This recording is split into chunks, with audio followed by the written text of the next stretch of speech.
Hey guys, मेरा नाम अब्दुल राशिद और आप देख रहे हैं द इंडियन बजट गेमर। आज के इस वीडियो में हम लोग बात करने वाले हैं FSR 3 के बारे में, वो भी काफ़ी डिटेल में।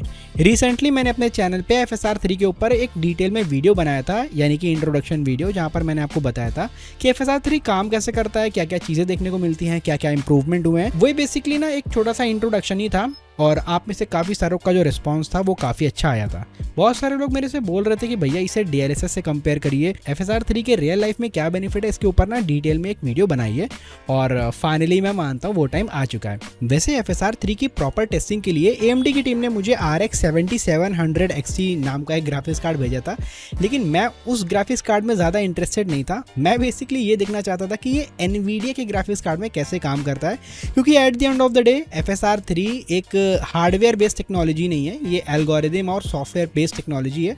तो लिटरली आप किसी भी ग्राफिक्स कार्ड पे इसे यूज़ कर सकते हो। मैंने यहाँ पर दो ग्राफिक्स कार्ड लिए हैं। पहला है NVIDIA का RTX 4060, जहाँ पर हमें फ्रेम जनरेशन का भी सपोर्ट देखने को मिलता है।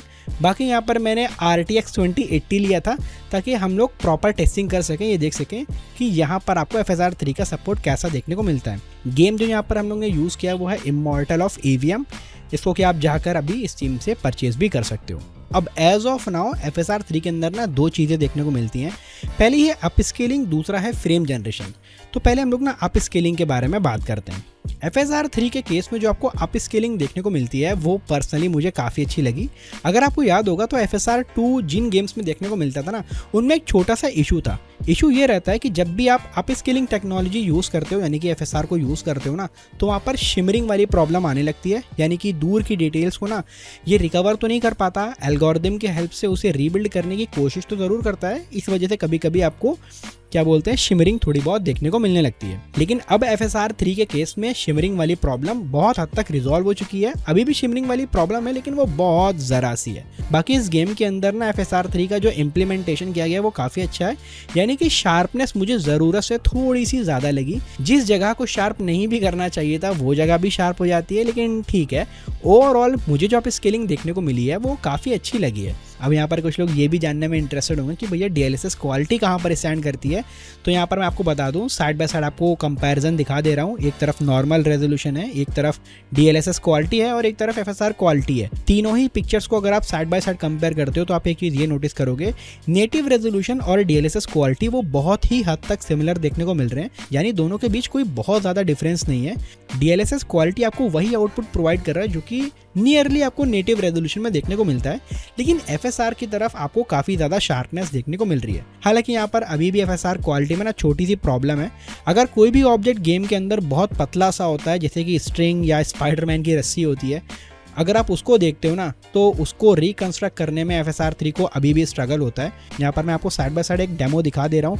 आप देख सकते हो कुछ स्ट्रिंग्स हैं जो कि नेटिव रेजोल्यूशन में क्लियरली दिखते हैं। DLSS क्वालिटी में भी स्ट्रिंग दिख रहे हैं, थोड़े से शिमरी हैं, लेकिन ठीक है, काम चल जाएगा। लेकिन अगर आप FSR क्वालिटी को देखते हो ना भाई, वहाँ पर ना ये स्ट्रिंग ऑलमोस्ट गैप हो जाते हैं, फिर कभी कभी आ जाते हैं। तो इस एल्गोरिदम को ये समझ में नहीं आ रहा है कि यहाँ पर स्ट्रिंग है भी या नहीं है, लेकिन ठीक है, जैसा भी काम कर रहा है बहुत अच्छा कर रहा है। एटलीस्ट FSR 2 के कंपैरिजन में तो बहुत ही बेटर है। तो अप स्केलिंग के मामले में मुझे कोई भी प्रॉब्लम नहीं है। ओवरऑल मुझे तो भाई पर्सनली बहुत अच्छा लगा FSR 3 की अप स्केलिंग, और हाईली रिकमेंडेड। अगर आपको FSR 3 का ऑप्शन मिल रहा हो तो यूज़ ज़रूर करना चाहिए। अब FSR 3 आपको अच्छी लगे या ना लगे, यहाँ पर एक चीज़ ज़रूर अच्छी लगने वाली है, वो है हमारे स्पॉन्सर्स की तरफ से Windows 11 की एक्टिवेशन कीज़। अगर आप चीप में Windows 11 की या Windows 10 की एक्टिवेशन कीज़ खरीदना चाहते हो, आप हमारे स्पॉन्सर्स की वेबसाइट को चेक कर सकते हो, जहाँ पर आपको OEM की केवल 499 रुपये में मिल जाती है। और अगर आप हमारा कूपन कोड यूज़ करते हो जो कि है TIBG350, तो एडिशनल डिस्काउंट भी देखने को मिल जाएगा। वीडियो के डिस्क्रिप्शन में सारे लिंक दिए हुए हैं। नाउ यहाँ पर अब बात कर लेते हैं थोड़ा सा फ्रेम जनरेशन के बारे में, क्योंकि मैं मानता हूँ फ्रेम जनरेशन थोड़ा सा अलग चीज़ है, यानी कि जो चीज़ें मैंने और आपने एक्सपेक्ट करी थी वो यहाँ पर आपको देखने को नहीं मिलता। ओरिजिनली यहाँ पर AMD ने ये कहा था कि अगर आपका बेस फ्रेम रेट 60 या 60 से ज़्यादा है तो आप जो है फ्रेम जनरेशन को ऑन करके देख सकते हो। आपको जो आउटपुट मिलेगा, जो फ्रेम रेट मिलेंगे वो बहुत ही ज़्यादा स्मूथ होंगे, लेकिन एक्चुअली में ऐसा होता नहीं है। यहाँ पर मैंने एक चीज़ ये देखी है कि फ्रेम जनरेशन को आप तब तक ऑन नहीं कर सकते जब तक आप FSR को ऑन नहीं करोगे, यानी कि फ्रेम जनरेशन ऑन करने के लिए आपको FSR मोड को ऑन करना पड़ेगा, यानी कि क्वालिटी मोड पे सेट करना पड़ेगा। हालांकि AMD अगर NVIDIA की तरह फ्रेम जनरेशन को स्टैंड अलोन फीचर बना देता कि FSR से कोई लेना देना नहीं है, आप फ्रेम जनरेशन को ऑन करो, you are good to go, तो ज़्यादा बेटर हो सकता था। अब यहाँ पर आपकी मजबूरी है कि आप FSR को यूज़ करोगे।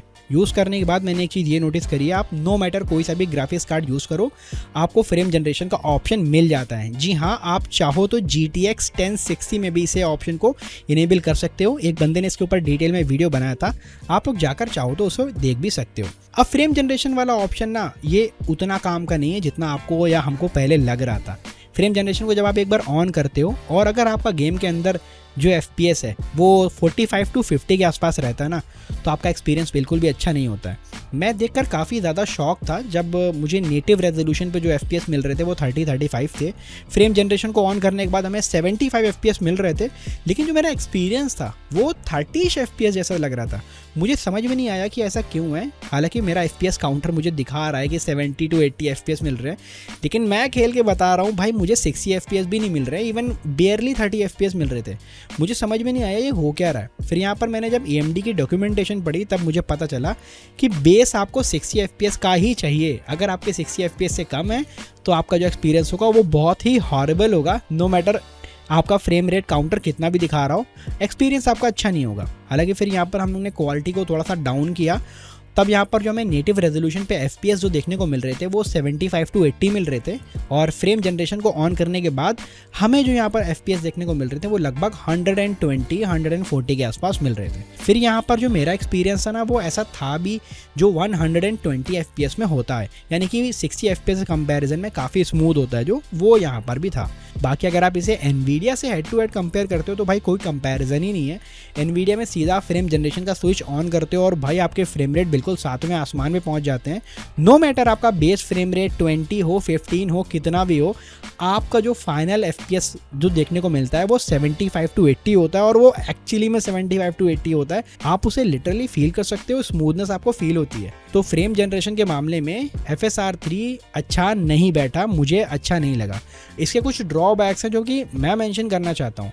फ्रेम जनरेशन तो बेसिकली वही लोग यूज़ करने वाले थे जिनको 60 FPS अचीव करने थे, यानी कि अगर आपके बेस FPS 35 to 40 आ रहे थे, आप फ्रेम जनरेशन ऑन कर लेते 60-70 पहुँच जाते, तो मैं मानता हूँ बढ़िया था, हमें इससे ज़्यादा चाहिए ही नहीं। जो लोग ऑलरेडी 60-70 FPS अचीव कर सकते होंगे वो फ्रेम जनरेशन ऑन करके 90 FPS पे खेल के उनका क्या ही फ़ायदा होगा। तो FSR 3 का फ्रेम जनरेशन वाली जो टेक्नोलॉजी है ना वो बजट गेमर्स के लिए तो किसी भी काम की नहीं है। 60 FPS जब आप अचीव नहीं कर पाओगे फ्रेम जनरेशन का ऑन करने का कोई फ़ायदा भी नहीं होगा।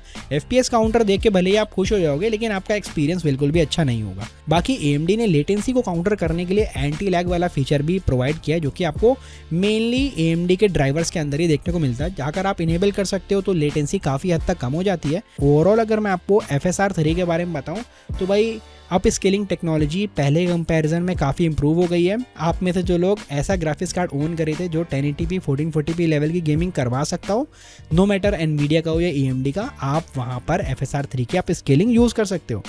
हालांकि फ्रेम जनरेशन वाला फीचर पर्सनली मुझे ज़्यादा अच्छा नहीं लगा। अगर ये 40 को 60 FPS पे कन्वर्ट कर देता या 60+ FPS पे कन्वर्ट कर देता ना, तो भाई ये बहुत काम का फीचर हो सकता था। बट आई होप शायद AMD फ्यूचर में इम्प्रूवमेंट करेगा इस टेक्नोलॉजी पे, और हो सकता हो ये चीज़ आगे अचीव भी कर ले। वेल तो दोस्तों यही था इस वीडियो में। आशा करता हूँ आपको वीडियो अच्छा लगा होगा। अगर आपको वीडियो अच्छा लगा तो इस वीडियो को बस जल्दी से लाइक करें, सब्सक्राइब करें हमारे इस चैनल को, क्योंकि हम लोग लाते रहते हैं ऐसे डेली ऑसम कंटेंट। तो अंत तक देखने के लिए थैंक यू।